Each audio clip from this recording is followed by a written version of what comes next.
আমার ডায়াবেটিস ছিল, প্রেসার ছিল, হার্টে 2টা রিং পরানো, বাইপাস করতে বলছে কিন্তু আমি করিনি। রিং কতদিন আগে পরানো হয়েছে? রিং 10 বছর আগে। আচ্ছা, তাছাড়া আর কি কি সমস্যা ছিল?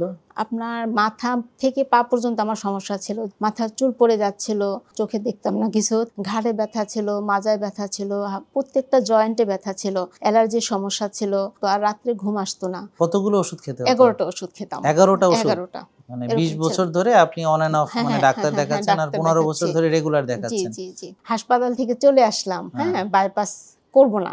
আমাকে ভর্তি রাখছে, আমি বলছি না, আমি বাইপাস করব না, আমি বাসায় চলে যাব, দেখি আল্লাহ কি রাখে কপালে। আমি নিজেই নামাজ পড়ে পড়ে চেয়েছি যে আমাকে আল্লাহ তুমি একটা এমন পথ দেখাও, এমন পথে যেন আমি চলতে পারি যে আমি সুস্থতা অর্জন করতে পারি। তো সেই মুহূর্তেই স্যার আপনাকে আমি ভিডিওতে দেখেছি। তা প্রিয় দর্শক, আপনারা কোনটা ভালোবাসেন, যে ডাক্তার আপনাকে এগুলো শেখাবে কিভাবে ডায়াবেটিস হয়, কেমনে এটা থেকে ভালো থাকা যাবে এগুলো শেখাবে, নাকি ডাক্তার শুধু ওষুধ লিখবে? মানে আপনারা কোন ধরনের ডাক্তার পছন্দ করেন এটা একটু কাইন্ডলি কমেন্ট করে জানাবেন। দেখেন, আপনি যে ওষুধ খাচ্ছেন আসলে ওষুধের পরিণতি কি, আপনি আগে কয়টা ওষুধ খেতেন, এখন কয়টা ওষুধ খান, তা এইভাবে আরো 10 বছর পর কয়টা ওষুধ খাবেন। হ্যাঁ, এবং যাদের হার্ট অ্যাটাক হয়েছে দেখেন, তারা যেদিন হয়েছে সেদিনও বলছে যে আরে আমি তো ভালোই ছিলাম, হঠাৎ করে বুকে ব্যথা হলো। যত হার্টের পেশেন্ট আছে আমি তাদের উদ্দেশ্যে বলতেছি যে তারা এই লাইফস্টাইল ফলো ছাড়া আর কোনো উপায় নেই, কারণ আর রিং তো ডায়াবেটিস, কোনো সমাধান না। ডায়াবেটিস তো আছেই স্যার, ডায়াবেটিস তো আসলে সব, প্রেসার তো আরো, আর ঘুমের সমস্যা। হ্যাঁ, ঘুমের সমস্যা তো ওটা মানে আছে, আপনার আমারও ব্যথা ছিল। বেদনা সমস্যা। সব এত সুস্থ আর এত ভালো লাগা, এটা আমি বুঝাতে পারবো না। আসসালামু আলাইকুম প্রিয় দর্শক, আমি ডক্টর মোহাম্মদ জাহাঙ্গীর কবির বলছি এবং আমার সঙ্গে আছেন বোন রাহিমা খানম। বোন, আপনার কত হবে বয়স? এখন বয়স আছে স্যার 49। 49। তো যাক, তো বোন আগে অনেক অসুস্থ ছিলেন এবং আমাদের নিয়ম কানুন মেনে আলহামদুলিল্লাহ এখন ভালো আছেন। তা আমরা তার কাছেই জানতে চাইবো যে বোন, আপনার আগে ওজন কত ছিল? আগে ওজন ছিল 66। 66 কেজি। আর এখন কত এখন আছে? হচ্ছে 48। 48 কেজি। তো যাক, ওনার কিছু ওজন বেশি ছিল, উনি ওজন কমিয়েছেন। তো এছাড়া কি কি সমস্যা ছিল আপনার? অনেক সমস্যা ছিল স্যার, যেমন আমার ডায়াবেটিস ছিল, প্রেসার ছিল, হার্টের সমস্যা, হার্টে 2টা রিং পরানো, তারপর আপনার বাইপাস লাস্ট, তো বাইপাস করতে বলছে কিন্তু আমি করিনি। আপনাদের এই লাইফস্টাইলে এসে আপনার রিং লাইফস্টাইল কতদিন আগে পরানো হয়েছে? রিং 10 বছর আগে। আচ্ছা, তাছাড়া আর কি কি সমস্যা ছিল? আপনার মাথা থেকে পা পর্যন্ত আমার সমস্যা ছিল, যেমন মাথার চুল পড়ে যাচ্ছিল, চোখে ঝাপসা দেখতাম, চোখে দেখতাম না কিছু, তারপরে আপনার ঘাড়ে ব্যথা ছিল, মাজায় ব্যথা ছিল, প্রত্যেকটা জয়েন্টে ব্যথা ছিল, অ্যালার্জির সমস্যা ছিল, আপনার হাঁটুতে এরকম ব্যথা করতো, আর রাত্রে ঘুম আসতো না। রাত্রে অর্ধেক রাত্রে উঠে আমার হাঁটা চলাফেরা করে তারপরে আপনার করতে হতো, আপনার ঘুমাইতে যাইতে হতো মাজা ব্যথার জন্য। খুব সমস্যায় ছিলাম, ঘুমের ওষুধ খেতে হতো ঘুমের জন্য। তো যখন ডাক্তাররা বলল যে আপনার বাইপাস লাগবে, হ্যাঁ, জি। তখন আপনার কিরকম লাগছিল আসলে? আমি তো স্যার এটা কখনোই মানে মেনে নিতে পারিনি যে আমি বাইপাস করব, বা আমি কখনোই ইচ্ছুক না যে আমি এটা করব, কারণ আমাকে ভর্তি রাখছে ওইখানে। হ্যাঁ, ভর্তি রাখছে, তো আমি ওইখানে থেকে চলে আসছি যে আমি আমার যত সমস্যায় থাকুক আমি বাইপাস করব না। তো এখান থেকে এসেই মনে করেন আপনার লাইফস্টাইলটা আমি ফলো করে ভালো আছি। এবং আপনি ওই যে হ্যাঁ, মানে জানলেন কিভাবে আমাদের ব্যাপারে? ইউটিউবে স্যার, ইউটিউবে আপনার ভিডিও দেখছি আগে, তো তখন অত মানে গুরুত্ব দেইনি যে মানে অত মানে মাথায় আসে নাই, যে যখন মনে করেন আমার সমস্যা এত বেড়ে গেছে। কবে আপনার মাথায় হ্যাঁ, আসলো যে এই ভিডিওটা ফলো করা দরকার? মাথায় কিভাবে আসলো এটা মনে মাথায় আছে? এটা, হ্যাঁ হ্যাঁ, ভিডিও দেখতে দেখতে স্যার, ওটা আমি ভিডিও দেখলাম, দেখার পরে আপনার চিন্তা করলাম যে না, এভাবে তো আসলে চলবে না, একটু যেয়ে দেখি। তো লাইফস্টাইল ফলো করে যদি 11টা, কারণ আমার তো এখন ওষুধেও কাজ হচ্ছে না। কতগুলো ওষুধ খেতে হতো? 11টা ওষুধ খেতাম। 11টা ওষুধ? 11টা। ওগুলো ওষুধে কাজ হচ্ছে না, তা আমার তো সমস্যা বেড়েই যাচ্ছে। তা আমি 10 বছর তাদের ছিলাম, পরামর্শে ছিলাম। তারপরেও তো মানে আমার, আপনি অসুস্থ ছিলেন 10 বছর? হ্যাঁ, হ্যাঁ, মানে রিং পরানোর পরেও আমি অসুস্থ ছিলাম। আমি যেমন মানে বিছানা, এমনি টোটালি আপনি কত বছর ধরে অসুস্থ ছিলেন? রিং তো পরাইছেন 10 বছর আগে। জি। তাহলে আপনার অসুস্থতা শুরু হয়েছে কি তারও আগে? হ্যাঁ, হ্যাঁ, হ্যাঁ, প্রায় 15-20 বছর হবে। মানে 20 এরকম ছিল। বছর ধরে আপনি অন এন্ড অফ হ্যাঁ, মানে হ্যাঁ, হ্যাঁ, ডাক্তার হ্যাঁ, হ্যাঁ, দেখাচ্ছেন আর ডাক্তার 15 বছর দেখাচ্ছি। ধরে রেগুলার জি, দেখাচ্ছেন। জি, জি। তো ওই যে আপনার যে রিং পরালো তার আগেও থেকেও কি আপনি ডাক্তার দেখাতেন? হ্যাঁ, হ্যাঁ, হ্যাঁ, তখন কি ডাক্তার কি দেখাইতাম। সমস্যার জন্য দেখাতেন? এইগুলো সমস্যা ছিল আপনার। সবই এগুলো সমস্যা ছিল, বরং দিন, দিন আরো বাড়তেছিল। যেমন আমি লাস্টে তার এমন মানে আপনার চিকিৎসা করাতে করাতে দেখা গেল একসময় রিং পরানো লাগলো, হ্যাঁ, আবার হ্যাঁ, হ্যাঁ, হ্যাঁ। চিকিৎসা করাতে করাতে করাতে আবার বলল কি এবার বাইপাস লাগলো। তার বাইপাসে। মানে এটাই সত্য যে চিকিৎসা করতে করতে রোগ বাড়ে। জি, জি, অবশ্যই। চিকিৎসা করতে, করতে রোগ বাড়ে। কারণ আমি তো তাদের ওই পরামর্শেই ছিলাম। কিন্তু আপনার ওই পরামর্শে থাকা অবস্থা কিন্তু আমার আপনার হলো আপনার আরো সমস্যা বেড়ে গেল। যেমন এমন সমস্যা হলো যে আমি বিছানাটা যে ঝাড়ু দিতাম সেটাও দিতে পারতাম না। আপনার হাইটটা আপনি 10 কদমও যেতে পারতাম না। আমাকে স্প্রে ব্যবহার করতে হতো। এমন কি সমস্যা ব্যবহার ছিল। করতে তো ওই যে হ্যাঁ, মানে জিহ্বার নিচে, জিহ্বার নিচে, জিহ্বার নিচে, মানে হ্যাঁ, বুকে ব্যথার জন্য। হ্যাঁ, বুকে ব্যথার জন্য আমি হাঁটতেই পারতাম না। সিঁড়ি দিয়ে নামতে পারতাম না, উঠতে পারতাম না। এবং আপনাকে এই যে এতদিন ধরে যে ডাক্তার দেখাইছেন, ওষুধ খাইছেন, তো অনেক টাকা তো ডাক্তারদেরকে জি, জি, দিতে হয়েছে। জি, জি। তারপরে রিং পরাতে হ্যাঁ, হ্যাঁ, প্রায় কতগুলো টাকা লাগছে? প্রায় ৪ লাখের মতন 4 লাগছে। লাখ তো শুধু টাকা লাগছে, টাকা এছাড়াও লাগছে। তো আরো হয়রানি, হ্যাঁ, আরো হ্যাঁ, আরো অনেক খরচ অনেক কিন্তু কষ্ট, হয়ে যায়। অনেক কষ্ট। হ্যাঁ, হ্যাঁ, সেটাও আছে। যেমন অনেকগুলো আমরা চিন্তা করি না, এই যে আমি কদিন শুয়ে থাকলাম, অনেকে দেখতে আসলো, জি, হ্যাঁ, জি, তাদেরও খরচ আছে জি, আসলে। একটা রুগী থাকলে পেরেশানি আছে, আরো অনেক সমস্যা। হুম, তা এখন এই যে শুধু একটা গেল 4 লাখ শুধু হুম, অপারেশনে। হুম, হুম, হুম। এছাড়া এই যে 15 বছর ধরে ডাক্তার দেখাইছেন, ওষুধ খাইছেন, 11টা ওষুধ খাইছেন রেগুলার। জি, তো এই অনেক টাকা তো আপনার খরচ হয়েছে, কিন্তু আপনি বড় রুগী হয়েছেন। জি, তো জি। এইটাকে এখন কিভাবে দেখছেন? মানে কিরকম লাগছে এখন? এখন তো স্যার মানে আমার আসলে আম এত সুস্থ আর এত ভালো লাগা এটা আমি বুঝাতে পারব না। এবং যারা হ্যাঁ, এখনো ওই ওষুধেই আছে, এবং আছে। তারা কি এটা বুঝতে পারছে না যে আপনার কি মনে হয় হ্যাঁ, ওদের হ্যাঁ। মানসিকতা, বা ওদের ওই সময় মানসিক আপনি কেন বুঝতে পারেননি, বা পরে কিভাবে বুঝতে পারছেন? মানে এটা আপনার, স্যার আল্লাহ হয়তোবা আমাকে এটা হেদায়েত দিয়েছে। মানে কারণ আপনি কি আমি তো আল্লাহর কাছে চাইছিলেন হ্যাঁ, যে হ্যাঁ, অবশ্যই আমি আল্লাহ সুস্থ তুমি আমাকে জি, একটু ওষুধ থেকে মুক্ত অবশ্যই। হওয়ার, বা আমার যেন বাইপাস হ্যাঁ, না হ্যাঁ, হ্যাঁ। লাগে, এটা কি আপনি আল্লাহর কাছে জি, চাইছিলেন? জি স্যার অবশ্যই। এই কারণ সময়টা কি কখন চাইছিলেন? কি এটা মনে স্যার পড়ে যখন আপনার? আমি হাসপাতাল থেকে চলে আসলাম, হ্যাঁ, হ্যাঁ? বাইপাস করব না। হ্যাঁ। আমাকে ভর্তি রাখছে। তো আমি বলছি, "না, আমি বাইপাস করব না। আমি বাসায় চলে যাব। দেখি আল্লাহ কি রাখে কপালে।" তো সেখান থেকে এসেই মনে করেন আমি স্যার আল্লাহর কাছে চাইছি যে আমাকে এমন একটা পথ দাও যেন আমি সুস্থ থাকতে পারি। ওষুধ খেয়েও তো আমার সুস্থতা পাচ্ছি না আমি। তা আমি কিভাবে সুস্থ থাকতে পারি সেই পথটাই আমি আল্লাহর কাছে চেয়েছি এবং পেয়েছি স্যার। তো সেটা কি তাহাজ্জুদ পড়ে চাইছিলেন, নাকি এমনি নামাজ না, পড়ে নামাজ পড়ে চেয়েছি স্যার। চেয়েছেন? তো কখন আপনি মনে হলো যে আল্লাহ আপনার দোয়া কবুল করেছে, বা আপনি সুস্থতার পথটা পেয়েছেন, এটা এইটা কখন? এটা হলো স্যার ২০২২ সালে এপ্রিল মের দিকে আমি আপনার এখানে আসি। হুম, হ্যাঁ? এর আগে থেকেই আমি আমার রোজা ছিল। তো রোজার মধ্যেই আমি আপনার ওই যে কিছুটা ওজন কমিয়ে ফেলেছি। মানে ফলো হ্যাঁ, ফলো করেছেন। করেছি আপনাকে।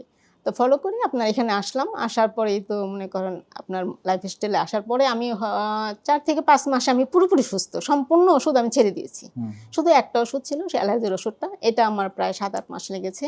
ছাড়তে। সেটাও আমি নিজের ইচ্ছা করেই সেরেছি। যেমন ১ম এ ১ দিন বাদ দিয়েছি, তারপরে ২ দিন পরে খেয়েছি, তারপরে ১ সপ্তাহ পরে এভাবে করতে, করতে এখন স্যার তো ৫ বছর। আলহামদুলিল্লাহ কোনো ওষুধ লাগে না। তাহলে ওষুধ খাচ্ছেন না আজকে কত বছর? ৫ বছর। ৫ বছর? হ্যাঁ, হ্যাঁ ৫ বছরই প্রায় হয়েছে। ৫ বছর ধরে জি, আপনি জি। কোনো ওষুধ খাচ্ছেন ওষুধ না। খাচ্ছি না স্যার। আলহামদুলিল্লাহ। তো এই যে এই যে আলহামদুলিল্লাহ। ওষুধ যে খাচ্ছেন না, মানে আমি যেটা জিজ্ঞেস করেছি যে ঠিক কোন মুহূর্তে আপনি উপলব্ধি করলেন যে আল্লাহ আপনার দোয়া কবুল করেছে, আপনি আসল পথটা খুঁজে পেয়েছেন? এই অনুভূতিটা কখন আসছিল, মনে আছে? এটা তো স্যার ওই যে আমি যখন এখান থেকে বাইপাস থেকে চলে আসলাম, হ্যাঁ, এসে তো আমার আসলে মানে এরকম লোক নাই যে আমাকে একটা সুপরামর্শ দিবে। আমার বুদ্ধিতেই আমার চলতে হয়েছে আরকি। এই যুদ্ধটা মনে করেন আমার একার। আমি নিজেই নামাজ পড়ে, পড়ে চেয়েছি যে আমাকে আল্লাহ তুমি একটা এমন পথ দেখাও, এমন পথে যেন আমি চলতে পারি যে আমি সুস্থতা অর্জন করতে পারি। তো সেই মুহূর্তেই স্যার আপনাকে আমি ভিডিওতে দেখেছি, মেনেছি দেখার এবং পরে এই তখন মনে হয়েছে হ্যাঁ, যে মনে হ্যাঁ, এই হয়েছে আমি পথটাই এখানেই যাব। বোধহয়, এই হ্যাঁ। পথটাই আমার জন্য সঠিক। তাহলে দেখা গেল বোন আগেও আপনি ভিডিও দেখতেন, হ্যাঁ, কিন্তু হ্যাঁ, হ্যাঁ। ওই যে বেশি ঠেকলে পরে জি, তখন জি, জি। মনে হয় যে অবশ্যই, ইয়ে, না? অবশ্যই। জি। তো এই ব্যাপারে কি ওই যে আমি মানে একটা জিনিস একটু বলতে চাই, মানে আপনিও যদি বলতেন যে প্রিয় দর্শক, যে আমরা যদি ধরেন আমাদের লাইফস্টাইলটা এমন হয় জি। যে আমি হয়তো খাওয়া-দাওয়া করছি সবার মতো। হয়তো সাদা চাল খাচ্ছি, সাদা রুটি খাচ্ছি। আপনি কি বাইরের প্রচুর খাবার খেতেন নাকি? না মানে স্যার আপনি তো ওটা ঘরেই খেতেন, হ্যাঁ, তাই হ্যাঁ না? আমি ঘরেই খেতাম তো কিন্তু দেখা যাচ্ছে যে হ্যাঁ, সে ওই যে সয়াবিন তেলে খাচ্ছে, জি। হ্যাঁ? তারপর হচ্ছে ওই সবজি, চাষের সবজি হ্যাঁ, হ্যাঁ, সয়াবিন হ্যাঁ। তেলে রান্না করে খাচ্ছে। হ্যাঁ, তারপর দুধ চা কি খেতেন নাকি না তখন? আমি দুধ চাটা খেতাম না আচ্ছা, স্যার। তাইলে আপনি হ্যাঁ, স্বাভাবিকভাবে ভাত হ্যাঁ খেয়েছেন, ভাত, রুটি রুটি হ্যাঁ খেয়েছেন, ফল এটাই। খেয়েছেন, দুধ খেয়েছেন, জি। তারপর চাষের মাছ, ফার্মের হ্যাঁ, ডিম, হ্যাঁ মাংস সব। এগুলাই তখন তো আর খেয়েছেন। এত খাদ্য সম্বন্ধে স্যার তারপরে বুঝতাম ওভাবে না। ব্যায়ামও করেননি। জি। তারপর টেনশন করেছেন, টেনশন, রাত টেনশন। জেগেছেন জি। ইত্যাদি, তাই তো? হ্যাঁ, হ্যাঁ। তো প্রিয় দর্শক, তো একটা লোক যদি সে দেখা যাচ্ছে সে ব্যায়াম করে না, সে টেনশন করে, সে রাত জাগে, সে অলসতা করে, সে নিয়ম মানে না, তারপর স্বাভাবিকভাবে সবার মতো খায়। তো এভাবে যেই চলতেছে সেই কিন্তু একসময় দেখবেন হঠাৎ করে বলবে কি যে আমি তো ভালোই ছিলাম। হ্যাঁ, হ্যাঁ। আমার হঠাৎ বুক ব্যথা হলো, তারপর রিং পরায় দিল ডাক্তার। হ্যাঁ? মনে জি, হয় যে জি, ডাক্তার জি। রিংটা পরায় দিছে। জি। হ্যাঁ? আসলে ব্যাপারটা তা না। এই যে আর যখন পড়ানো হলো, বা যখন বললো এবার বাইপাস লাগবে, তখন আরে আমার বাইপাস থেকে আমি বাঁচতে চাই। তো জি, এই জি। জিনিসটা যদি আমরা আগেই চিন্তা করি, হ্যাঁ, হ্যাঁ। আগে যদি চিন্তা করি তাহলে আমি ওই পরিস্থিতিতে যেতে পারি। এই যে চিন্তা, আমরা কিভাবে মানুষকে সচেতন করতে পারি যে তারা যেন এই চিন্তাটা করে যে এইভাবে চলা আমার সঠিক হচ্ছে না। যেমন আজকে একটা রুগী আসছে, ওর মাকে নিয়ে, ছেলেটা তো তখন মার তো বয়স হয়ে গেছে, তার একটা প্রবলেম হয়েছে। তা আমি ছেলেটাকে বললাম, ভাইয়া আপনি ব্যায়াম করেন? কয় যে না। তাহলে আপনি কি ভাবছেন আপনার বাবা কিভাবে মারা গেছে? বলে হার্ট অ্যাটাকে মারা গেছে। ওনার মায়ের ডায়াবেটিস খুব সিরিয়াস পর্যায়ে গেছে, বয়স হয়ে গেছে। জি হ্যাঁ, আমার কাছে আসছে, আজকেও 17 ছিল ডায়াবেটিসে। তো এখন ওর মাকে দেখতেছে, ওর বাবা হার্ট অ্যাটাক করে মারা গেছে, কিন্তু সে ব্যায়াম করেন। জি তো তাহলে ওকে বললাম যে ভাই আপনি কি আশা করেন, আপনার পরিণতি ওনাদের মতো বয়সে গেলে কি হবে বলে আপনি মনে করেন? বলে হ্যাঁ তা তো স্যার ঠিকই। তাই বললাম, তাহলে আপনি ব্যায়াম করেন না কেন? বলে এখন থেকে করব। তা এই যে বিষয়গুলা যে আমরা কিভাবে আরো মানুষকে, আপনার কাছে কি মনে হয় যে আপনি তখন তো এগুলা যেমন আপনি বুঝেন নাই, তাই না? জি জি তো পরে এই ভাবছেন যে ডাক্তার দেখালেই ভালো থাকবো বা এইটাই তো, আপনারা যে রেগুলার ডাক্তার দেখাইছেন ওই যে সাইকোলজি, তখন আপনার কোন সাইকোলজিটা কাজ করতো যে আমি মানে কি ভাবতেন হ্যাঁ, মানে? তখন এটাই ভাবতাম যে আমি রিং পড়াইছি, হয়তোবা এটাই আমার সুস্থতা। হুম। আমি ডাক্তারের কাছে যাওয়া হয়েছে, পরামর্শ এবং নেওয়া হয়েছে, ডাক্তারকে ওষুধ বারবার বলছি খেয়েছি। যে স্যার আমার এই সমস্যা ওই হ্যাঁ, হ্যাঁ, সমস্যা, হ্যাঁ। উনি একটা ওষুধ দিছে। হ্যাঁ, হ্যাঁ। হ্যাঁ, হ্যাঁ, হ্যাঁ, হ্যাঁ, এটাই ওষুধ দিয়েছে। কিন্তু হুম। উনি কিন্তু কখনোই আমাকে এই খাবার সম্বন্ধে, লাইফস্টাইল সম্বন্ধে এগুলো কিছুই বলে নাই। শেখায় নাই। না। তা প্রিয় দর্শক, আপনারা কোনটা ভালোবাসেন যে ডাক্তার আপনাকে এগুলো শেখাবে, কিভাবে ডায়াবেটিস হয়, কেমনে এটা থেকে ভালো থাকা যাবে এগুলো শেখাবে, নাকি ডাক্তার শুধু ওষুধ লিখবে? মানে আপনারা কোন ধরনের ডাক্তার পছন্দ করেন এটা একটু কাইন্ডলি কমেন্ট করে জানাবেন। জীবন তারপর যে দিন দিন যে ওষুধ বাড়লো, যে জি। আপনার কি কখনো মনে হয়েছে যে আরে ওষুধ বাড়ছে কেন? মানে আমি তো চিকিৎসা এত হ্যাঁ, হ্যাঁ, করতেছি হ্যাঁ, হ্যাঁ। কিন্তু ওষুধ কমাচ্ছে না, ওষুধ খেলে বাড়তেছে। আর ওষুধ বাড়া মানে তো আমার রোগও বাড়তেছে। তো জি, জি। তখন কি আপনার এরকম মনে হয়েছে না নাকি কখনো? স্যার, তখন তখন তো এটা আসলে মনে আসে। এটা মনে হয়নি। আমার মনে হয় হ্যাঁ, প্রতিটা রুগীরই আসলে এটা মনে হয় হ্যাঁ, না, হ্যাঁ, কারণ মনে কেউ হয় না। তাকে এভাবে বুঝায়নি। তাহলে জি, আমাদের জি। আরো বেশি মানুষকে, প্রিয় দর্শক, সচেতন করতে সচেতন হবে, করতে তাদেরকে হবে। বুঝাইতে হবে। দেখেন আপনি যে ওষুধ খাচ্ছেন আসলে ওষুধের পরিণতি কি? আপনি আগে কয়টা ওষুধ খেতেন, এখন কয়টা ওষুধ খান? তা এইভাবে আরো ১০ বছর পর কয়টা ওষুধ খাবেন? হ্যাঁ, এবং যাদের হার্ট অ্যাটাক হয়েছে দেখেন তারা যেদিন হয়েছে সেদিনও বলছে যে আরে আমি তো ভালোই ছিলাম, হঠাৎ করে বুকে ব্যথা হলো। হ্যাঁ, যাদের মনে করেন স্ট্রোক করছে সেম, সে বলে আমি ভালো ছিলাম, হঠাৎ করে কি হলো আমি হাত নাড়তে পারতেছি না। তারপর আস্তে আস্তে এই সাইড অবশ্যই এগুলো। তো এই যে হঠাৎ করে বিষয়গুলো হয় না, মানে এটা অনেক দিনের আমাদের অনিয়ম, খাওয়া-দাওয়ার অনিয়ম, রাত জাগা, জায়গা টেনশন করা, টেনশন। ব্যায়াম না করা, সবার মতো জি, চলা, জি, অনিয়ম করা। হ্যাঁ, এইটারই ফলশ্রুতিতে যে এটা ঘটছে, এটা আমরা কেন জানি বুঝতে পারতেছি জি, না। জি এবং স্যার। এটার পরিণতি কোন দিকে যাচ্ছে সেটাও জানি কেন আমরা কখনো ভাবছি বুঝতে না। পারতেছি না। তো এইজন্য আমাদের আপনার মাধ্যমে এবং সবাই আমরা চেষ্টা করব যে এই জিনিসগুলো মানুষের মাঝে হ্যাঁ, ছড়াতে। জি, ছড়াতে, হ্যাঁ। তারপর ছড়াতে। বলেন হ্যাঁ, হ্যাঁ। এবার। জি। হ্যাঁ, আমি আসলে সবার উদ্দেশ্যে এটা বলতে চাই যে, সবাই যেন এই ওষুধের উপর নির্ভর না থাকে। কেন? আমি তো নিজেই প্রমাণিত। কারণ আমি কিন্তু ১০ বছর ডাক্তারের ট্রিটমেন্টেই ছিলাম। ওষুধ খেতাম। তারপরেও কিন্তু আমার আবার ওইখানে আপনারা যেখানে ব্লক আছে আমার ২ টা রিং পরানো হয়েছে, ওইখানে আবার ব্লক আসছে। মানে আপনি বলছেন যে রিং পরানোরও ১০ বছর তো আপনি ওদের সঙ্গেই ফলো আপ করছেন। যে হ্যাঁ, হ্যাঁ। রিং পরাইছেন ১০ বছর ১০ আগে। বছর এই ১০ বছর তাদের সঙ্গে ছিলেন। ছিলাম। হ্যাঁ। এবং তারপরে দেখা যাচ্ছে যে আপনার আবার বলতেছে আবার এবার হ্যাঁ, বাইপাস লাগবে। বাইপাস করতে হবে এটাই। তো এই বাইপাসের পরেও তো মনে করেন আবার সেই জায়গাটা ব্লক আসে। আবারও তো হ্যাঁ, আবারও তো আসে। এই আর ১০ জি, ১২ টা ওষুধ চালাই যাইতে হচ্ছে। চালাই যাইতে হবে। হুম। তো ওইটা তো আর সমাধান হইল না। বাইপাসের পরে কি করবে? আমার কথা এক্সাক্টলি হইলো হ্যাঁ। এটা। ওই জিনিসটা আমাদের যে সবাইকে আমার বলতে হবে, জানাতে আপনারা হবে। এটা নিয়ে জি, একটু জি। ভাবেন। হ্যাঁ, হ্যাঁ। হ্যাঁ, এটাই। এর জন্য আমার যত হার্টের পেশেন্ট আছে আমি তাদের উদ্দেশ্যে বলতেছি যে তারা এই লাইফস্টাইল ফলো ছাড়া আর কোনো উপায় নেই। কারণ আর রিং তো কোনো সমাধান না। ডায়াবেটিস ডায়াবেটিস তো আছেই স্যার। ডায়াবেটিস আর তো আসলে সব রোগ। প্রেশার প্রেশার তো আরো। আর ঘুমের প্রেশার সমস্যা। হ্যাঁ, ঘুমের সমস্যা তো ওইটা তার মানে আছে। আপনার আমারও ব্যথা ছিল। বেদনার সমস্যা। সব, হ্যাঁ, সব স্যার অনেক সমস্যা সেটা তো হ্যাঁ। আর বলে বুঝাতে পারব না যে কত সমস্যা ছিল আমার। এখন যে কত সুস্থ আছি আচ্ছা, সেটাও এই যে বুঝাতে পুরো যে পারব না। লাইফস্টাইলটা আপনি ফলো করেছেন, কোন জিনিসটা আপনার সবচেয়ে বেশি ভালো লেগেছে বলেন তো? সবচাইতে বেশি ভালো লেগেছে এই যে আপনার খাবার-দাবার। হ্যাঁ, খাবারের যে একটা মনে করেন যে ৬ বেলা খেতে হবে। হ্যাঁ, এই জিনিসটা তো নাই। হ্যাঁ। এটা হলো সবচেয়ে মেইন। কারণ মানে আপনার আমাদের এত রানতে হচ্ছে না। রান হ্যাঁ, আমার বাচ্চারাও আসলে লাইফস্টাইল করে। এটা হ্যাঁ, হচ্ছে সবচেয়ে বড় সুবিধা। আগে ওরা খেত, আমিও খেতাম। সেই হিসেবে তো অনেক রান্না সকালে রান্না করতে হতো, দুপুরে হতো। তারপর আবার রাত্রের আবার জন্য মানে নাস্তা রান্না বানাইতে হ্যাঁ, হতো। নাস্তা বানাইতে হতো। আবার এই আত্মীয়স্বজন আসলে ঝামেলাটা নাই। অনেক রকম অনেক খেতে। রকম, অনেক রকম। হুম। তা এখন সেই ঝামেলাটা নাই স্যার। কারণ তাহলে যারা হ্যাঁ, প্রিয় হ্যাঁ। বোন এখনো আপনারা যারা ৬ বেলা খাচ্ছেন, হ্যাঁ? তো তাদের জন্য বলতে চাই যে আপনারা কি একটা সহজ লাইফস্টাইল নিবেন নাকি একটা কঠিন লাইফস্টাইল? অলরেডি আপনি হ্যাঁ, যে ৬ বেলা খাচ্ছেন, কয়েকবার করে রাঁধতে হচ্ছে, হ্যাঁ? তো কয়েকবার টয়লেটেও জি, যেতে জি, হচ্ছে। জি, জি। জি। হ্যাঁ। তারপরে? হ্যাঁ। তারপর সেই জিনিসটা এখন হচ্ছে না, যেমন বাচ্চারা এখন আবার অনেকে বলে হ্যাঁ, যে এই যে এইসব খাবার কেমন লাগে, আপনার না, কাছে কেমন লাগে? অসাধারণ। তাই না? আমি শুধু বলি অসাধারণ। কারণ যে এই লাইফস্টাইলে থাকবে এবং খাবার খাবে, সেই শুধু এই খাবারের স্বাদটা বুঝতে পারবে। মানে আল্লাহর দেওয়া আল্লাহ সত্যিকারের দেওয়া, হ্যাঁ, খাবারের সত্যিকারের স্বাদ খাবার এবং সেটা গেলে পরে হ্যাঁ, শরীরের হ্যাঁ, হ্যাঁ। ভিতরে ওরা যে বলে খুশি হয় খুশি, আনন্দে, এটা বোঝা অবশ্যই। যায়, তাই হ্যাঁ, না? হ্যাঁ, বোঝা যায়। সেটা বডি বুঝে নেয়। হ্যাঁ, আর যে নষ্ট এটাই উনার খাবার জন্য খাওয়ার পরিণতি হলো ব্যথা বেদনা, হ্যাঁ, এখানে ওখানে ওটা নানান তো সাফারিংস। হ্যাঁ, খাবার মনে করেন চাহিদা থাকে বেশি। ওই হ্যাঁ, খাবারটা তো পুষ্টি নেই। আর আমরা যেটুকু খাই এখন সেটা পুষ্টিকর খাবার। অল্প খেলেই পেট ভরে যায়। স্যার আমি একটা সত্য কথা বলি, সেটা গতকালকে আমি ৪ টা ডিম খেয়েছি, বুলেট কফি খেয়েছি। এখন পর্যন্ত কিছু খাইনি। হ্যাঁ, আমার কিন্তু এনার্জি আছে। হ্যাঁ, সেটা তো ঠিক আমরা না? দেখতেই পাচ্ছি। হ্যাঁ, তো মানে এনার্জিটা তো আসলে মানুষের এমন না যে খাওয়া থেকেই জি, জি, ডিরেক্টলি জি। খাওয়া থেকে আসে, সঞ্চিত থাকে। হ্যাঁ, হ্যাঁ। তো যারা বলে মানে না খেলে এনার্জি পায় না, হুম, তারা কারা? তাদের হলো ভেতরের যে সঞ্চিত যে শক্তি সেটা জি, ব্যবহার করতে তারা পারে পারে না, না। সেটা লক করা আছে। অবশ্যই। কারণ তাদের ইনসুলিন বেশি থাকে। জি, জি, আমরা দেখেছি এই পর্যন্ত যত রোগী যাদের ইনসুলিন আমরা বেশি পেয়েছি, এটা স্বাভাবিক মাত্রা হলো ৪ থেকে ৫। যাদের ইনসুলিন বেশি, জি, হ্যাঁ, তাদের সবার ধরেন আপনি ৭ এর নিচে থাকলে ভালো আরকি। তো ধরেন ৮ বা তারও বেশি যাদের হুম, হুম, ইনসুলিন, হুম। তো এদের বেশিরভাগেরই তাদের কমপ্লেইন হচ্ছে খাইলেও খারাপ লাগে। জি। কেমন জানি হ্যাঁ, বুক হ্যাঁ, ধড়ফড় করে, কেমন, হ্যাঁ, কেমন লাগে, মেজমেজ দুর্বল করে লাগে। শরীর, হ্যাঁ, তারপর খাইলে ঘুম আসে। ঘুম আসে, আচ্ছা, খাই একটু পরে আবার খিদে লাগে। খিদে লাগে। আবার খিদে লাগে। হ্যাঁ, হ্যাঁ। আবার যদি বেশিক্ষণ না খেয়ে থাকে তাহলে মাথা ঘুরে মাথা মনে হয় ঘুরে পড়ে পড়ে যাবো। যায়। মনে হচ্ছে কেমন হাইপো, হাইপো লাগছে, মাথা ঘুরাচ্ছে। জি, তো এরা হলো তারা যারা ইনসুলিন রেজিস্ট্যান্স, যাদের ইনসুলিন বেশি আছে। জি, যাদের ইনসুলিন নরমাল এবং ইনসুলিন রেজিস্ট্যান্স নাই, তারা খেয়েও শক্তিশালী, ভালো লাগবে। জি, খাওয়ার পরেও ভাল লাগবে। জি। আর অনেকক্ষণ না খেয়েও সে সবকিছু হ্যাঁ, হ্যাঁ, করতে হ্যাঁ। পারবে। হ্যাঁ? এটাই এটা তো একটা বিরাট আমাদের হ্যাঁ, স্বাধীনতা। হ্যাঁ, তো এইটা আপনার খুব ভাল অনেক লাগছে না? ভালো লাগে, অনেক ভালো লাগে স্যার। এবং আমার বোন ওই যে ওর মানে যারা আছে এই ওর হাসব্যান্ডের যারা ভাইটাই ওদেরকে কি বলে? দেবর-টেবর বলে নাকি? দেবর জি, বলে, জি, হ্যাঁ, জি, আচ্ছা। তো ওই যে দেবর, ওদের যে বউ আছে, জি। ওদেরকে কি বলে আমি জানি না, দেবরের বউ আরকি, হ্যাঁ? তো ওরা আমার বোনকে বলতেছে, কয় ভাইয়ারে একটা থ্যাঙ্কস দিবেন আমাদের পক্ষ থেকে। তো জি, বলে কিসের জন্য থ্যাঙ্কস? কয় যে আগে সকালে উঠলে মাথাটা নষ্ট হইতো। বাচ্চার খাবার তৈরি করো, ওর বাপের খাবার তৈরি করো। জি, তারপর আমাদের সংসারের অনেক মানে এ স্কুলে যাবে, ও কাজে যাবে, সে বিশাল হাউকা। জি, তা জি, এখন জি। দুপুরের আগে কেউ খায়ই না। তা জি, এখন জি, আমরা স্যার। বিরাট বাঁচা বেঁচে গেছি। হ্যাঁ, হ্যাঁ, তা তারপর তো কয় রমজান অবশ্যই। মাসে আগে পাকঘরে ভাজতে হ্যাঁ। নিজেরাও ভাজা হয়ে যাইতাম।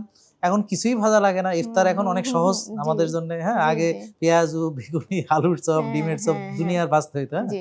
তা এখন আর কিছু ভাজতে হয় না। তাহলে এটা একটা খুব হ্যাঁ, ভালো হ্যাঁ, হ্যাঁ, আপনি অনেক বলেছেন ভালো যে একটা হ্যাঁ, দিক এটা যে স্যার। ভাজা পোড়াও নাই, আমরাও ভাজা হই না। হ্যাঁ, হ্যাঁ। এটা খুব ভালো। তাছাড়া এরপরে আর কোনটা ভালো লেগেছে? আর ভালো লেগেছে, তার ভালো লাগা জেকে লাইফস্টাইলের সবকিছুই তো ভালো লাগা। এটা আমি হ্যাঁ, কোনটাই বলব? আমার কাছে সবই ভালো লাগে সবাই স্যার। কফি এনামা করতে ক অনেক ভয় না, পায়। না, না, এটা তো কোনো ভয়ই নাই। এটা যে কত মানে বিশেষ করে হ্যাঁ, হ্যাঁ, মহিলারা খুব ভয় পায়। এটা এটার ভয়ের কারণ কি এবং আপনি এটা ভয় পাইছিলেন কিনা? না, না, না। এবং হ্যাঁ, আপনি ১ম এ করার পরে কেমন হ্যাঁ, লাগছে একটু এটা যদি ১ম একটু একটু বলতেন? অন্যরকম হয়েছিল যে ভয় পাইছিলেন যে হ্যাঁ, কি না কি মানে একটা? হ্যাঁ, মানে জীবনে ১ম তো বোঝেন তো হ্যাঁ, হ্যাঁ, একটুতেই অন্যরকম লাগবে। তারপরে একবার যখন করে সে তখন বুঝতে পারবে যে আসলে এটা তো কোনো ভয় নাই। আমিই তো নিজে মনে করেন স্যার ভয় পাইছি। হ্যাঁ, যখন করা হইছে তখন দেখছি যে আমি নিজেরা বলতেছি আমি কত বোকা। এটা হ্যাঁ, ভয় পাওয়ার কি আছে? তো হ্যাঁ। ভয়ের কিছুই নাই। আসলে খুবই এবং ভালো কেমন হ্যাঁ, লাগছে? হ্যাঁ, মানে এটা হ্যাঁ। আপনার এটা মানে করার পরে অ্যালার্জির যে ক্ষেত্রে একটা বা অন্যান্য ক্ষেত্রে কি, কি এটা উপকার? অ্যালার্জির আমার সমস্যাটা চলে গেছে স্যার। হুম, লাইফস্টাইল মানছি। সাথে আপনার আপনার কফি এনামাটা করার পরেই তো আমার মনে করেন অ্যালার্জির সমস্যাটা একদম নেই। আগে তো আমার ৩ বেলা খেতে হতো। এখন হুম। তো আমি খাই না আজকে ৫ বছর আলহামদুলিল্লাহ। আলহামদুলিল্লাহ। হ্যাঁ। কফি এনামাটা খুবই উপকারী। এটা অ্যালার্জি যাদের তাদের জন্য তো খুবই উপকারী। আইবিএস এর জন্য সবই, পেটের সমস্যার জন্য খুবই। এরা আসলে বুঝে না যে কফি এনামাটা করতে ভয় পায়। কিন্তু ভয়ের কিছুই নাই। এটা হচ্ছে খুবই সহজ। একবার করলেই বুঝতে পারবেন যে এটা কত সহজ। এইটাই। তা প্রিয় দর্শক আপনাদেরকে অনুরোধ করব যে হ্যাঁ, আপনারা হ্যাঁ। বুঝুন, সবকিছু বুঝে তারপর জি, জি। করুন। হ্যাঁ, তাইলে হ্যাঁ, আপনারা হ্যাঁ। উপকার পাবেন। এবং এই যে ঠেকে শেখা এক জিনিস, জি। আরেকটা হলো নিজেই চিন্তা ভাবনা করে হ্যাঁ, যে আমার যেভাবে চলছি, যেরকম করছি তাতে হ্যাঁ। আমাদের ফিউচার কি সেটা হুম, একটু হুম, আমাদের হুম, হুম। ভেবে নেওয়াটাই ভালো, হুম, তাই না? জি। এটা আর আর শিখার কিছু জন্য হ্যাঁ, হ্যাঁ, আর শিখার জন্য হচ্ছে স্যার আপনার ভিডিওগুলা দেখতে হবে বেশি করে, লাইভ দেখতে হবে, হ্যাঁ? আপনার গ্রুপের সাথে থাকতে হবে। তাহলে ওরা সব কিন্তু বুঝতে পারবে। এরা সবই বুঝতে পারবে যে কোনটা কিভাবে কি করতে হয়। অনেকেই বুঝে না যে এটা হলো কেন, ওটা করল কেন? কিন্তু ওইগুলো তো ভিডিও দেখতে হবে। না তার দেখলে তো মানে আর আপনি বুঝতে তো পারবে এখন না। হ্যাঁ। মানে সুস্থ হয়েছেন শুধু তাই না, আপনি তো এই বিষয়ে জ্ঞান অর্জন করেছেন। জি স্যার, জি। এবং জ্ঞান হ্যাঁ, অর্জন হ্যাঁ। করে এখন আপনি নিজেকে ভালো রাখার জন্য কি জি, দরকার আপনি বুঝেন। জি, জি স্যার এবং অবশ্যই। অন্যদেরকেও আপনি হ্যাঁ, পরামর্শ দেওয়ার পরামর্শ যোগ্যতা দিচ্ছি স্যার। রাখেন জি এবং স্যার। তারাও উপকৃত হচ্ছে, জি, জি তাই না? স্যার। জি। আচ্ছা। তো তো তাহলে দেখেন আমরা যে কাজটা করছি তাহলে এই বিষয়টা মানুষ বুঝতে কেন পারতেছে না যে অন্য ডাক্তারদের কাছে আমরা যদি যাই হুম তো হুম একটা প্রেসক্রিপশন লিখে দেবে, কেউ 2 মিনিট দেখে, কেউ 5 মিনিট হ্যাঁ দেখে, সময় ভালোরা দেয় না একটু তো হয়তো স্যার 10-12 মিনিট দেখে, অনেক ভালো যারা। জি কিন্তু আমরা তো এই ওষুধ কতগুলো নিয়ে চলে আসতেছি, জি কিন্তু আমাকে কি শেখাচ্ছে? এখন আপনি তো এই আপনাকে যেমন ধরেন আপনি রোজার উপকারিতা বলতে জি পারবেন, জি জি তারপরে আপনি ফ্যাট অ্যাডাপ্টেশন কিভাবে হয় বলতে পারবেন, হ্যাঁ হ্যাঁ হ্যাঁ আপনি ইনসুলিন রেজিস্ট্যান্স বলতে পারবেন জি পারবেন জি হ্যাঁ, তাহলে এই যে এখন সূর্যের আলোর উপকারিতা আপনি বলতে পারবেন। হ্যাঁ হ্যাঁ তার মানে অবশ্যই এখন আপনি কফি এনেমার উপকারিতা বলতে পারবেন, হ্যাঁ আপনি শ্বাসের ব্যায়ামের উপকারিতা বলতে জি পারবেন, আপনি বরফ থেরাপির পারবেন এগুলো জি সব। জি জি তো তার অবশ্যই মানে এই অবশ্যই হ্যাঁ জিনিসগুলো কে শিখাইলো? তো এই যে আমরা যে মানুষকে শেখাচ্ছি, এই হ্যাঁ যে হ্যাঁ এই বিষয়টা কেন মানুষ বুঝতে কেন পারতেছে না বুঝতেছে না যে সেটাই কথা এটা আপনার কি মনে হ্যাঁ হয় হ্যাঁ কেন হ্যাঁ বুঝতেছে না? কেন বুঝতেছে না আসলে আল্লাহ বোবা কালা হ্যাঁ অন্ধ? হ্যাঁ হ্যাঁ সেটাই মানে ওদের কান হ্যাঁ আছে কিন্তু কেন বুঝতে শোনে না। পারতেছে না হ্যাঁ অনেকে এই যে বলে যে আমার এনার্জি নাই হ্যাঁ মানে অনেকেই প্রশ্ন করে অনেকে হ্যাঁ, যে আসলে আমার এনার্জি নাই আমি খাই আমার এরকম লাগে সেরকম লাগে কিন্তু আসলে ওরা খায় কি কি খায়? কি হ্যাঁ, খায় তাহলে এনার্জিটা ওরা তো আসবে আসবে কিভাবে? কোত্থেকে আর হ্যাঁ চর্চা যদি না করে তাহলে শক্তির চর্চা না শক্তির করলে চর্চা না শক্তি করলে তো শক্তি থাকবে না। বাড়বে না তো এক্সাক্টলি। হ্যাঁ আরেকজন মনে করেন চোখের যেমন আমি বলি স্যার হ্যাঁ, যেমন আমার কিন্তু চোখে চশমা লাগতো আচ্ছা তা তাই? হ্যাঁ, স্যার আমারও চোখে চশমা আমারও লাগতো। চশমা লাগতো আপনারও লাগতো? হ্যাঁ স্যার আমার তো আমি এখন এই লাগে না। লাইফ স্টাইলে আসার পর থেকে তো আবার এখন চশমা ব্যবহার করি না এখন তো ওয়াও! আলহামদুলিল্লাহ এমনি প্রিয় আমি দর্শক হ্যাঁ তাহলে সবকিছু এমনি দেখতে যাক পারি আমি যে হ্যাঁ চশমা ছেড়ে দিয়েছি তাহলে অবশ্যই দেখা হ্যাঁ যায় যে হ্যাঁ উনিও চশমা ছেড়ে দিয়েছে। হ্যাঁ হ্যাঁ হ্যাঁ মাশাআল্লাহ। এটা স্যার তো খুবই ভালো লাগলো হ্যাঁ শুনে। হ্যাঁ আলহামদুলিল্লাহ। তো ঠিক আছে প্রিয় দর্শক, আপনারাও আসলে বুঝে শুনে জেনে বুঝে করবেন এবং আমাদের এখানে আসলে আমরা সবকিছু রিপোর্ট করে, জি জি হ্যাঁ? যেমন ওনার অবশ্যই রিপোর্টগুলো আগে যেমন ছিল এখন অনেক ভালো আছে হ্যাঁ হ্যাঁ রিপোর্টগুলো। অবশ্যই। তো আপনি এখন মোটামুটি কি ফিল করেন? আপনার কি মনে হয় যে আপনার আর কি না মানে না বাইপাসের ধারে না কাছেও না না আপনার না আর স্যার আগে তো স্যার হ্যাঁ, হার্টের মানে এরকম লাগতো যে সবসময় ধপর ধপর করতেই থাকতো হুম, বুকে মনে করেন অন্যরকম একটা মানে চাপ ধরে থাকতো বুঝতাম মানে কিরকম ভালো লাগতো না কিন্তু এখন যে আমার ভিতরে হার্ট আছে হুম। হ্যাঁ এটা আমি তো বুঝতে পারি না মানে একদমই টোটালি অফ মানে কোনো সমস্যা নেই আমার তো এখন মনে হয় স্যার আমার আল্লাহর রহমতে যদি অ্যাক্সিডেন্টলি কোনো সমস্যা না হয় যেমন কত রকমের অ্যাক্সিডেন্ট হয় হ্যাঁ। আমি হার্টের সমস্যা মারা যাব না ইনশাল্লাহ ইনশাআল্লাহ আল্লাহ ভরসা। আমরা সবসময় দোয়া করি আমরা যেন বয়সজনিত কারণে মারা যাই। যেমন ধরেন হুম আমরা হুম ইবাদত করতে, করতে ইবাদতের যোগ্য থাকতে, থাকতে আমরা আল্লাহর কাছে চাই যে আল্লাহ আমাদেরকে নেক হায়াত দিক এবং আমরা যেন ইবাদতের ভিতরে, জি কর্মের স্যার ভিতরে আমরা যেন পরমুখাপেক্ষী না হই, এক হুম মুহূর্ত যেন আল্লাহ আমাদেরকে বাঁচিয়ে না রাখে যে আমরা যেন এমনভাবে বেঁচে আছি যে আমি পরমুখাপেক্ষী বা আমার প্যারালাইসিস হয়েছে। এ ধরনের আমরা জীবন চাই না, তাই জি না? জি তা আমরা জি চাই স্যার যে কয়দিন আছি হ্যাঁ পৃথিবীতে আমরা যেন সুস্থভাবে থাকতে পারি, আল্লাহর ইবাদত করতে পারি, জি তাই স্যার তো? অবশ্যই অবশ্যই তবে লাইফস্টাইলে থাকলে একটা সুবিধা হচ্ছে যে আপনার বয়সটা কিন্তু অনেক কমে যায় স্যার হ্যাঁ, হ্যাঁ এটা হলো আমি আমার উপলব্ধি দেখে বুঝতে পারছি সেটা হলো আমার বয়স তো আগে যখন মোটা ছিলাম হ্যাঁ তখন অনেক মনে হতো কিন্তু বয়স মনে এখন হয়। মনে হতো এখন আমি ওই যে মেয়েদের সাথে আমার 3 মেয়ে 1 ছেলে হ্যাঁ। তো ওদের সাথে যখন আমি ঘুরতে যাই কোথাও বা যেখানেই যাই সেখানে ওরা কিন্তু আমাকে বলে আমি নাকি বড় বোন হ্যাঁ তো এতটুকুই বয়স হ্যাঁ, কমে যায় হ্যাঁ, হ্যাঁ মানে বাচ্চাদের মনে করছে যে হ্যাঁ, আপনি হয়তো হ্যাঁ, হ্যাঁ, ওদের বড় সাথে, বোন, হ্যাঁ। হ্যাঁ। বা তারপর কলেজে গেলেন মনে কলেজে হলো গেলে যে হ্যাঁ, হ্যাঁ, এটাই বলতেছিলাম স্যার। হ্যাঁ, সেটা হচ্ছে আমার মেয়ের সাথে কলেজে যাই। তো প্রিন্সিপাল ১ম এ তো বুঝতে পারে নাই। আমি বসেছিলাম মানে ওনার রুমে যাই। "তুমি এখানে কেন? তুমি যাও কলেজে রুমে যাও ক্লাস ক্লাস করো।" হ্যাঁ। হ্যাঁ, বুয়ারা আসে ঝাড়ু দিতে। "এই তুমি এখানে বসে আছো কেন? যাও রুমে যাও, ক্লাস করো।" তা আমি বলছি যে, "কেন? আমাকে কি স্টুডেন্ট মনে হয়? আমি তো গার্জিয়ান।" তখন যাই হোক এখন দেখতে, দেখতে অবশ্য ওরা চিনে ফেলছে যে আমি গার্জিয়ান। তো এই যে আপনি যে তখন তা ১ম মানে জি। সে আগে যখন আপনি ভাত খাননি বা রুটি খাননি, ফল খাননি, দুধ খাননি, হ্যাঁ? তো তখন ওই যে মানুষ কিছু বলতো না? আগে আমি যখন অসুস্থ ছিলাম, আমি নড়তে পারতাম না, কাজ করতে পারতাম না, কোনো কিছু না। আমি মানে আমার নিয়ে তো আমি অসন্তুষ্ট ছিলাম যে আমি কি ছিলাম। তখন আমাকে কেউ কিন্তু কিছু জিজ্ঞেস করেনি যে আমি কিরকম আছি বা হ্যাঁ, কেমন লাগতেছে। এখন আমি সুস্থ। এখন আমার বলে আমি নাকি রোগী বলে, রোগী। হ্যাঁ, হ্যাঁ। আমি রোগী। এখন মানে রোগী। ওদের কারণ চোখে এত হ্যাঁ, বড় হ্যাঁ, দেখছে এখন হ্যাঁ, হ্যাঁ, এখন আমি রোগী। ওদের চোখের মানে ঠিক ক্ষুধা মিটছে না আরকি। হ্যাঁ। সেটাই। যে যখন অসুস্থ ছিলাম তখন কেউ কিছু বলেনি। হ্যাঁ, আর এখন বলে যে এখন আমি রোগী। তো এটাই মানুষে বুঝতেছে না। তো তারপর আবার প্রিয় হ্যাঁ, দর্শক একটা জিনিস কি আপনাদেরকে একটু বলি যে আগে যে সকল খাবার ডাক্তাররা বলছে যেমন হার্টের রোগীকে বলছে যে তেল খাবেন না, হ্যাঁ। ঘি খাবেন না, ডিমের কুসুম ফেলে দিবেন। বলছে হুম, না হুম, হুম। আপনাকে? হুম। আমি এবং উনি কিন্তু সেটা ফলোও করছে। ফর 10 ইয়ার্স, হ্যাঁ। হ্যাঁ, করে ওনার বলতেছে এবার আমার বাইপাস লাগবে, হ্যাঁ, তাহলে এই হ্যাঁ, ফলো করে লাভ হলো কি? হ্যাঁ স্যার। এই যে ফ্যাটের যে ভীতি তারা ঢুকাইছিল, তো খাইছে কি, ভাত খাইছে, রুটি খাইছে, হুম, হুম। এগুলো ঠিক মতো খাইছে, ডায়াবেটিস রোগী 6 বেলা চিনি খাইছে। তা এখন কিন্তু আমেরিকা থেকে এফডিএ হ্যাঁ, এখন মোটামুটি আগের যে পিরামিড ছিল এটাকে জি। উল্টায় দিছে, এখন জি, আর জি। পিরামিড নেই, উল্টা পিরামিড। এখন হলো বলতেছে তোমরা রিয়েল ফ্যাট, যেটা রিয়েল ফুড খেতে হবে, ভালো চর্বি খেতে হবে, ভালো প্রোটিন খেতে হবে, হ্যাঁ, জি, যেমন জি। মাছ, মাংস, ডিম, তারপর ভালো চর্বি যেমন তেল, ঘি যেগুলো হুম, আছে, অলিভ অয়েল, হ্যাঁ, ঘি বা বাটার, হ্যাঁ, হ্যাঁ। যে গরুর চর্বি, জি। এবং নারকেলের তেল, এগুলো তারা হুম, একদম হুম। মানে বলতেছে যে, আর শাকসবজি আর তাজা ফলমূল জি, এই। জি। আর অল্প একটু রিয়েল আপনার হোল গ্রেন, যেমন হুম, হুম। ব্ল্যাক রাইস বা হোল গ্রেন, অর্গানিক, আমরা যে দিছি যে ওটস, হ্যাঁ, স্টিল হ্যাঁ, কার্ডস হ্যাঁ, হ্যাঁ। ওটস, এ ধরনের আর কি, জি, মানে রিয়েল, হাইব্রিড না, এগুলো জি। অলরেডি কিন্তু আমেরিকা থেকে বলছে, এবং হুম, হুম, হুম। সবাইকে এখন প্রোটিন বেসড খেতে বলছে, যেটা আমরা আগে থেকে জি, বলছি। জি, জি। তো এই জিনিসটা তো এখন আপনি হ্যাঁ, জেনেছেন। হ্যাঁ, স্যার, এখন আপনার স্যার, কেমন লাগলো স্যার এটা এখন জানার পর? আমি আগে মনে করেন ডিমের কুসুম তো ফেলে দিতাম। হ্যাঁ, হ্যাঁ, এইটাই তো শুনে আসছি। হ্যাঁ, হ্যাঁ, তো এখন আমি আপনার লাইফস্টাইলে আসার পর থেকে আমি কিন্তু প্রতিদিন হ্যাঁ, ৬ টা করে ডিম খাই। মাশাআল্লাহ। মাঝে মধ্যে আপনার ৭ টা ৮ টা খেয়ে ফেলি। হ্যাঁ। আলহামদুলিল্লাহ আমার কারণ কিন্তু এই কোনো যে সমস্যা ৮টা হয় না। ৬টা ৪৮ গ্রাম, হ্যাঁ, তো হ্যাঁ। উনার প্রোটিনের চাহিদা আরো বেশি। মাত্র ৪৮ গ্রাম প্রোটিন হ্যাঁ, এর পাচ্ছে ভিতরে হ্যাঁ, ৮টা মাছ ডিম। ৮টা খাচ্ছি, ডিম শাক খেলে ৪৮ গ্রাম। তাহলে উনার আরো প্রায় ৫০ গ্রাম প্রোটিনের আসলে দরকার আছে। জি, কারণ জি। উনি এখন একটু ওয়েট হ্যাঁ, বাড়াতে মাসল চাচ্ছে। বিল্ডিং হ্যাঁ, করতে হবে মাসল বিল্ড আমাকে, করতে হ্যাঁ। চাচ্ছে। যেমন ধরেন মানুষের আসলে মানসিকতাগুলো একটু চেঞ্জ করতে হবে। যেমন আমি যখন খালি পায়ে হাঁটি, হ্যাঁ। গাছ ধরে দাঁড়িয়ে থাকি, তো সবাই কিন্তু একটু অবাক দৃষ্টিতে তাকায় থাকে যে আমি কেন এরকম পাগল, করতেছি? হ্যাঁ, আমার পায়ের দিকে তাকায় থাকে, আমি খালি পায়ে কেন? পাগল।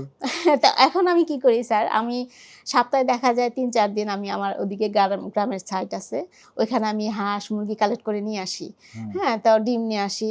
তো আমি জুতা পরেই যাই, কিন্তু ওইখানে যে ঘাস আছে, মাটি আছে, আমি ওইখানে যেয়ে জুতা খুলে ফেলি। হ্যাঁ। খুলে সব বাড়িতে যেয়ে মনে করেন নিজে কালেকশন করে নিয়ে আসি। অনেকেই বলে যে আমরা ডিম কোথায় পাবো?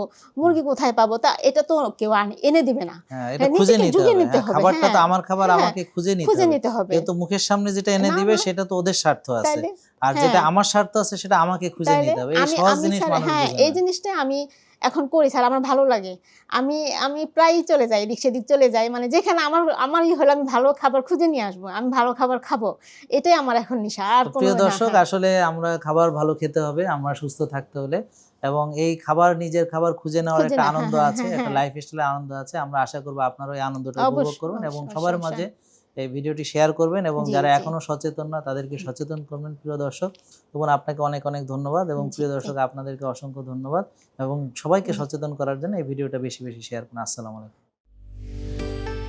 জেকে লাইফস্টাইল, ওষুধ মুক্ত সুস্থ জীবন।